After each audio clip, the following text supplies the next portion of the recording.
my king of the north, he is back with no feet. He has one missing foot gone. So he's a foot into the grave. He needs a hand. Oh my He needs a hand, but he God. also needs a foot. I don't know. He's in it for 2 seconds. He's like, "Hey, I'm alive. I'm alive. Look at me. I'm alive. See you later."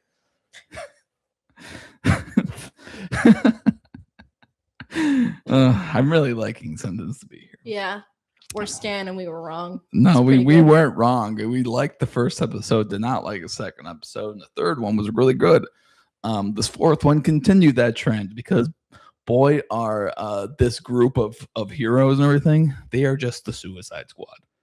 Literally, No, for real? if it wasn't They really more are. evident to anybody else, this is the Suicide Squad. He's the isekai, but actually good. Like, this is fantastic. I love all these characters, but in this episode, they're on this next mission now. They're all at this like carnival thing for all the knights that are in the realm. And their mission this week is to protect all these knights from the bad guys. Like the blight is around them. Yeah, or they suspect that it will be coming to that area. And it's kind of dumb because it's like, okay, this is a celebration of knights and there's people and townsfolk here. Why don't they get up their fucking asses and help? Dude, mean I to tell fucking me- hate the Knights. I hate the government. Yeah, we also find out later in this episode that the government has already been corrupted. I mean, not that we had to have somebody tell me that the corrupt government was more corrupt, but the government was basically like, "Hey, you guys are really good at your job, but we really hate you, so we're gonna make you only you 5 protect this entire kingdom for like a week." Well, you're getting ahead of yourself. I know I am, but like it's just annoying. It's such an annoying like. No, it is very Like, you know what I annoying. mean? So these guys have completed a bunch of missions up to this point, right? Yeah. And they have been proving themselves very loyal to this very not good government. And I mean, surprise, surprise, the not good government's like, yeah, we're going to have to kill you now. So we're not going to kill you. Like, we're not going to kill you. But like, you guys are going to die. And if you don't die, then you live. But you're probably going to die. But yeah, so you can continue from where we're in the beginning. Yeah, well, basically what leads up to that point is Kivia kind of talking with Xylo and is like, I kind of understand you now. Of being like, I've noticed that every mission you've completed thus far, not only were there no casualties, but you also were able to save pretty much everybody you were trying to save. And people are grateful to you. And she's like, I've just noticed that, like, I have reason to suspect that the people that are giving me orders aren't all they're chopped up to be. I'm like, okay, fucking finally somebody has opened their eyes to the tyranny that is happening in this kingdom, in this realm. And we watched the creation of ice cream. Oh yeah, with our own eyes. Yeah, we learned about it. Yeah. Yes, ice cream has been invented at this time. Impressive. And Terita's about to try it for the first time. I think in this episode, I also did warm up a lot to Terita. And kind of I'm like, okay, she just wants to do a good job. Oh, and Kivia also tells Xylo that the other reason why she's kind of warming up to him and like his efforts is because she believes that had they not stolen Terita's coffin, that she would have been experimented on. Because they're trying to like collect goddesses. And do you remember what So exactly they were saying? Well, they were going to start studying goddesses because Xylo killed a goddess. Oh, okay, that's what it was. Okay. And we found out because goddesses can be infected by the blight, that if they can be infected by them, why don't we infect them? So by killing them and experimenting on their body for weapons, because seems like they're talking about the American government a lot. Seems very American government of them to want to take something as pure as this and turn it into something terrible like a weapon. Yeah, I mean, I would say So like we're 4 episodes in. Terrorita is like hit or miss for me. Like I think she's cute, like in a nice little girl kind of way. Yeah. And like she's fine. I like her dialogue she has with Xylo. I think both of them have a cool, fun relationship. I'm still on this hope and praying that Xylo does not develop feelings please for her. Xylo, Yeah, please me do too. not. Although it doesn't seem like he would. Yeah, I hope that like we find out why he killed his. I mean, we know kind of why he killed his last goddess. She got infected. But I would like to see that. You know, I want to see his relationship that he had with that goddess. So just to like have it in comparison to why because he's not super protective of her, but he will do anything to protect her. Yeah. So that's why he got super annoyed at Kivia, who's like, yeah, hey, Kivia's telling Xylo, yeah, I really like you guys now because we would have killed her. And she thought that was chill to fucking say to him, who's like, no, it seemed like she was under the impression that like she kind of like following orders, like, oh, they told us that we need to transport her to these people, and that's it. Like she wasn't asking, like a true soldier, she wasn't asking any fucking questions about her orders. And then she's like, put her thinking cap on, and I was like, oh, well, maybe dissecting on people is wrong. Yeah, but she was like, way she was explaining those things to him was pissing him off because he was like, what, you're telling me this after you're trying to get me killed, and then you're gonna go and let her get experimented on. So if I die, she's gonna be experimented on. Yeah. And it's like, dog, and you want me to go defend this place? I mean, I don't know if she had to. She's like a elite general, right? She's like a very high ranking officer in this government. She had to have known that their mission here was to die, right? Like they were being sent on a suicide. So it makes this conversation very like, I suppose you're right. It makes it even more annoying. I just don't see her asking questions. Well, it doesn't matter. Then you're oblivious to the fact that you're working for Hitler. I don't know. Like we were just following orders. Like no, she had to have known that their mission here was to then go outside and protect them for 5 days or a week, whatever it is. And it's like her telling him, hey, when you die, we might test her. It's like, man, shut up. No one. That's why he got really pissed. That's why he got extremely mad at her. Makes sense. And is like, fuck you, dude. I'm out of here. Like, don't touch her and don't touch me.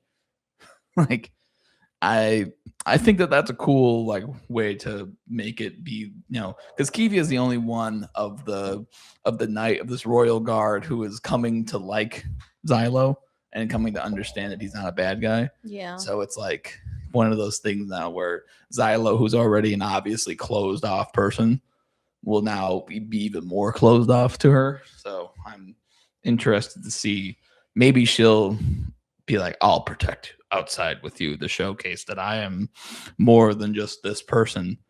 So she'll try to show her whatever her emotion, that she has emotions, whatever. And then that leads us into them talking about their mission in this town. Yeah. My note is direct quote: "The knights will be watching and conserving their strength." End quote. And then I go, okay, so the knights will do fucking nothing. And then in the end, they're gonna send their goddess to shoot the poison to kill the demon blight or whatever. So what the fuck do the knights even do anyway?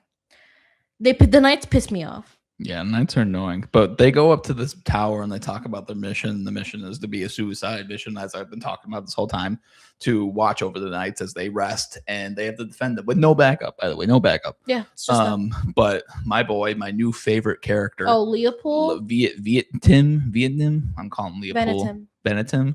Venetim is he has 20 plus charisma.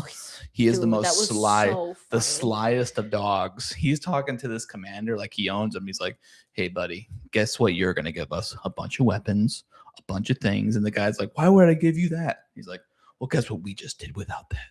We could do it with it. You want to be protected, big boy? And then he goes to fucking Xylo in his ear and is like, okay, what else you want? yeah, seriously. He's like, so like, Xylo, what do you want? Xylo's like, freedom. He's like, okay, I'll see what I can do. What else? He's like, fine. actual, give me weapons. He's like, Okay, all right, what else? got it. It was a very cool, interesting way to see somebody sweet talk their way into getting anything they want. So it also made this mission even dumber because they're asking this group of people to give them anything, like any supplies that they need, but they're not going to get resupplies and they're not going to get help. And it's like, Yeah, what's happening we here? learn after that little excerpt that he was able to get everything Xylo asked for, all of the ammunition, all of these bombs, everything, except pardon for any of them. Yeah. So I guess so. Yeah, but we also find out about, say them again.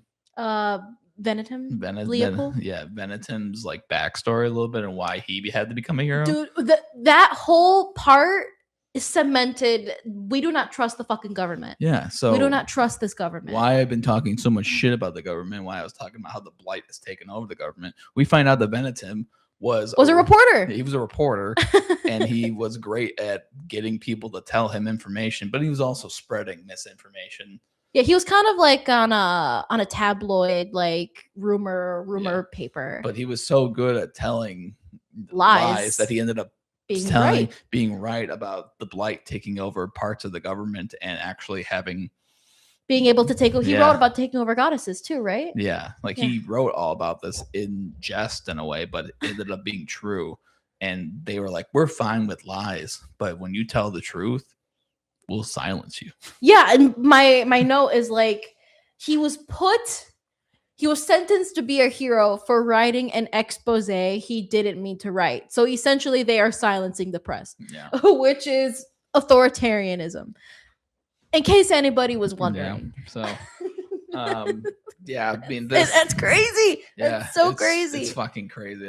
That's why I was like, damn, that's fucking cool. Which means that the reason for them sentencing Xylo to be a hero, it's the same fucking thing. He was telling the truth about what happened, and they're like, we don't give a fuck. We don't want these people to know about it. Exactly. Xylo, who was telling the truth why he killed the goddess, wasn't just because he was evil. He had to kill the goddess. He was trying to help her and also save humanity by killing the goddess. So another person's, we can. That's why the king, the Mad King, who was a terrorist, he probably was just trying to help people and free a country of authoritarianism. Trying to free his people. Yeah, and was now labeled a terrorist. They also, quick thing, they mentioned oh yeah, dude was are you talking about how he was that one crazy dude? Yeah, is rumored to have been brought from another dimension by a goddess. Let me look up his name here. Yeah, Tatsuya. Yeah, so Tatsuya, this whole 4 episodes, he's been kind of fucking crazy. But they lined it up originally being like, once you die, you can be brought back and you lose a part of your soul. Mm-hmm. That's how the beginning part of this. But now I'm starting to think no, this guy's just on. This guy's fucking crazy. Something happened to him. He lost a part of himself because he ain't here. His other part of his soul is somewhere else. He kind of reminds me of the Nomu before they become sentient. Yeah, something's going on with him. But yeah, so that happens. Also, shout out to Clancy Brown, who was Mr. Krabs himself, was voicing a random character in the show. It was so funny because we're watching it and we're kind of into watching it, and all of a sudden he goes, "Clancy Brown." Yeah, I was like, "That's somebody, Mr. Krabs." Yeah, so that was pretty funny that he was Mr. Krabs. He does look like Kabuto. He does look like Kabuto. Not Tatsuya, but Leopold. Yeah, Leopold for sure looks like Kabuto. But yeah, so this. Oh no, he is Kabuto. Yeah, he's just not as creepy as Kabuto. Yeah, but this show's really awesome. This show's really cool. I'm having a really, really fun time in watching this show. Mm-hmm. I really can't wait to see where it goes. I mean, apparently it's only going to be 12 episodes, so we're about to be halfway through of this show. So, yeah. Well, there's some novels of this show. I didn't really go into the whole lore of what everything's going on with it. But yeah, so that's Sentenced to Be a Hero, episode 5. Let us know what you think about that in the comment section below. While you're down there, leave a like and subscribe.